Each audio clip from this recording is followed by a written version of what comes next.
সিলেটের গোলাপগঞ্জে টানা বৃষ্টিপাতে টিলা ধসে একই পরিবারের 4 জনের মৃত্যু হয়েছে।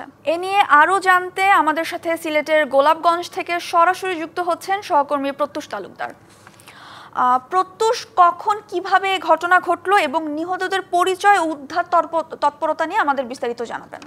ধন্যবাদ। আসলে সিলেটে কয়েকদিন ধরে বৃষ্টি হচ্ছে এবং এই টিলা ধসের একটা সতর্কতা কিন্তু প্রশাসনের পক্ষ থেকে আগেই জানানো হয়েছে। তারপরেও কিন্তু সিলেট নগর সহ সিলেটের বিভিন্ন উপজেলায় যেগুলো আসলে টিলা পাহাড় বেষ্টিত, বিশেষ করে গোলাপগঞ্জ এলাকার কিন্তু বেশ কিছু বাড়িঘর টিলা পাহাড়ের পাদদেশে টিলা কেটে নির্মাণ করা হয়েছে।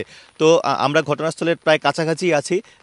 তো আমরা যে বিষয়টি জানতে পেরেছি যে এখন উদ্ধার তৎপরতা চলছে সেখানে কিন্তু গভীর রাতে আসলে ঘটনাটি ঘটেছে এবং যে বাড়িটিতে ঘটনা ঘটেছে আমরা দেখেছি যে আসলে ইট দিয়ে তৈরি বাড়ি, তবে খুব একটা শক্ত বাড়ি ছিল না, একদম বলা যায় যে অনেক দোদুল্যমান পরিস্থিতি ছিল, এই অবস্থায় ঝুঁকিতেও ছিল।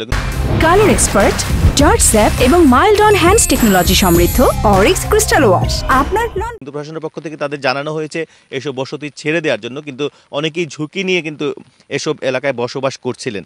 তো যে বিষয়টি জানতে পেরেছি, একই পরিবারের 4 জন কিন্তু নিহত হয়েছেন, অর্থাৎ 3 জনের মৃতদেহ এখন পর্যন্ত পাওয়া গেছে, উদ্ধার করা গেছে মা এবং 2 সন্তানের, এবং এই বাড়ির গৃহকর্তা যিনি ছিলেন তার মরদেহ উদ্ধারের তৎপরতা চালানো হচ্ছে। এবং সকাল থেকেই ভোর থেকেই আমরা খবর পেয়েছি সেখানে পুলিশের পাশাপাশি ফায়ার সার্ভিসের উদ্ধারকারী দল এবং সেনাবাহিনীর সদস্যরা কিন্তু উদ্ধার তৎপরতায় নিয়োজিত রয়েছেন। এবং যেটুকু আমরা সোর্স মারফত খবর পেয়েছি সেখানে কিন্তু টিলা ধসে এলাকার মাটিগুলো, সেই টিলার মাটিগুলো কিন্তু অনেক নরম হয়ে গেছে ধসার পরে, এবং বৃষ্টিতে সেটি অনেক পিচ্ছিল হয়ে গেছে। সে কারণে আসলে উদ্ধারকারী যারা রয়েছে তাদের সেই উদ্ধার তৎপরতা চালাতে অনেকটা বেগ পেতে হচ্ছে।